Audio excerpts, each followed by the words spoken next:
KG Ringy quick hitter. Tropical treasure.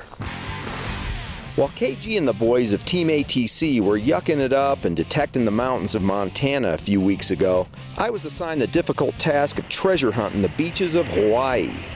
It was unfortunate that I couldn't join my comrades up north, but sometimes sacrifices have to be made.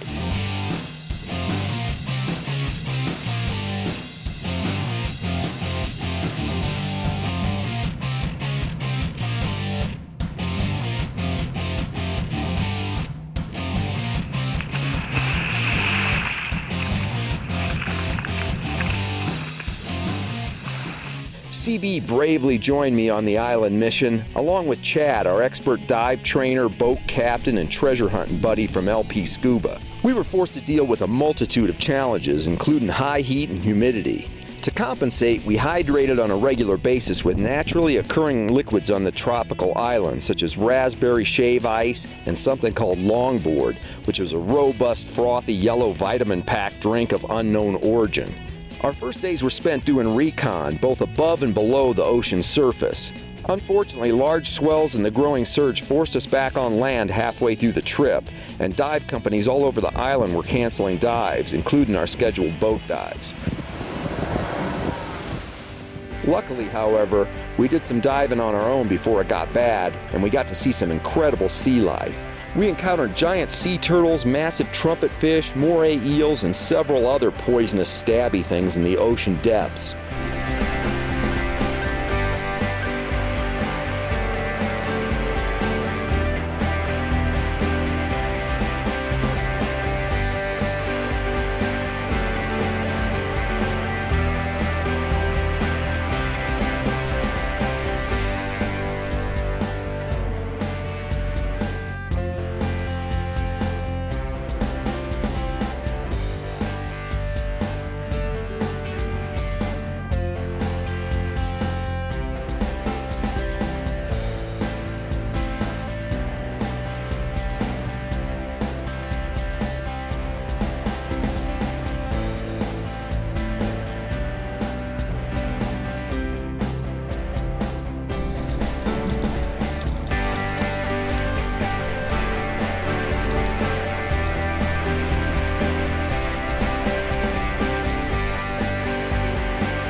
Exhausted after battling the undersea creatures, we rested a bit on the beaches, took in nutrients, assembled our machines, and again, rehydrated.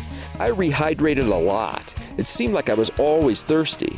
In fact, I rehydrated to the point where I started seeing small, colorful velociraptors everywhere I looked.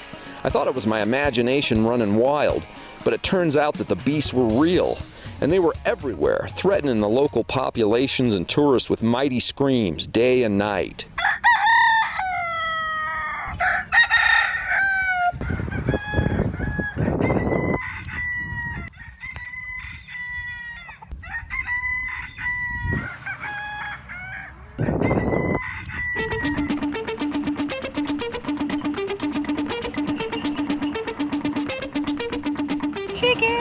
We hit the beaches hard for 3 or 4 days and burned a couple of tanks at 35 feet as well until the surges forced us back on land permanently. Yeah, check it out. A nice order. Right around 82 to 85.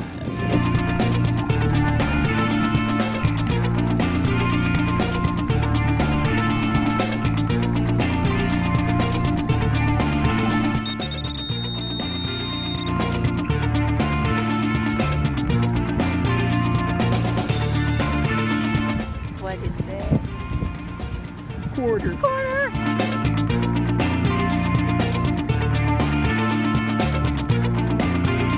Finds were coming out of the sand on a regular basis, and we must have found over 20 spills. Coin. It is a coin. One of mine had over 20 coins in it alone. I just pulled up 8 coins. I hear another one. There it is, another coin. Dime. Oh, and jewels. Look at this. I have some kind of jewelry. It's a hairpin. Awesome. Jewels for the ringmaster. Nothing like finding spills. Another coin. Another coin.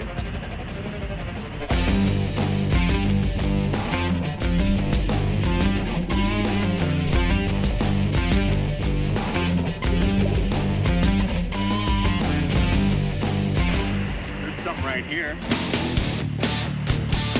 How awesome is that? A little silver bracelet. You know, look at that. It says Annie right on it. Some little girl named Annie was probably out here, you know, building sandcastles next to the shore, had her feet in the water a little bit, and some land shark kind of came up, made his way closer to shore, and then used his fins to crawl up to try to grab onto her foot. And she probably saw him like right in the nick of time, turned around, slapped him in the eyeball, and as the fish tried to get away awkwardly, one of his big jagged shark teeth probably caught this delicate little bracelet and then ripped it right off her wrist. It fell in the sand right where I found it. Her dad probably saw this and ran down the beach to rescue her and said, "Annie, are you okay? Are you okay? Are you okay, Annie?" She probably didn't get any injuries at all. Probably came away without even a scar, but the big giant shark, he made his way back into the water, started to swim away, and then a giant killer whale probably came and ate him in one bite. So, that's what you get for being a mean shark.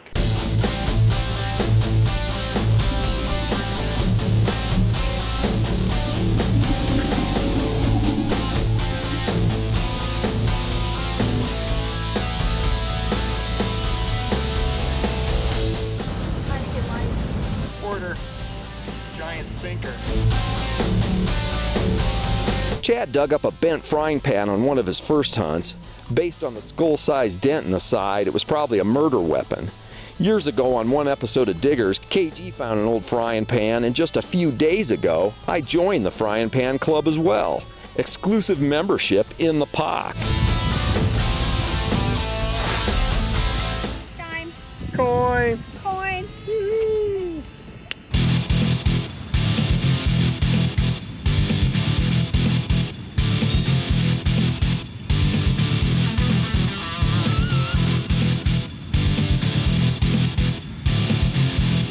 Pretty pumped right now. I'm in Kauai and I just found my first ring of the trip. Doesn't appear to be gold. It looks like it's gold plated, but I will take it. Another ring for the ringmaster. By the time it was all said and done, the three of us recovered nearly 450 coins, a massive ring, 2 sterling silver pieces of jewelry, and a ton of lead sinkers and dive weights, and countless pieces of trash.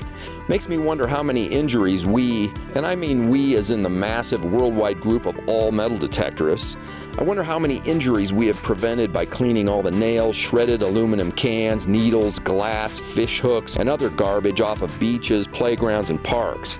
Probably thousands. We should all get Pulitzer Prizes or at least a sterling silver medal or trophy of some kind. Anyway, the trip was a huge success and we managed to share a few laughs in spite of the burdensome and daunting tasks we were charged to complete. In the final days as we prepared to depart on the journey home, we were finally allowed some relaxation time, but we were careful not to cause ourselves too much fatigue and again stayed true to the hydrating regimen. At the airport, we took some of the true copper pennies we found as well as some of the cleaned up quarters and used them to make collectible tokens in the pressed penny machines. For more info and tips on that subject, check out the quick hitter we did a while back on pressed pennies if you're into that sort of thing. Got a whale and a turtle among others this trip, but the machine with the chicken die was broken unfortunately, so we'll have to wait until next time for that one. Future goals, am I right?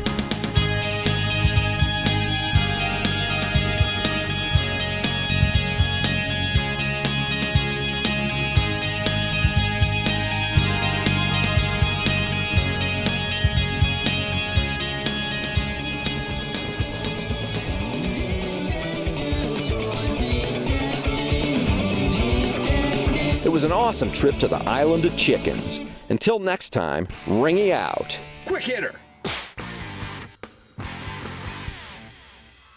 Hey, you want to see more detecting videos like this? Subscribe now. It's the Anaconda Treasure Channel right here on YouTube.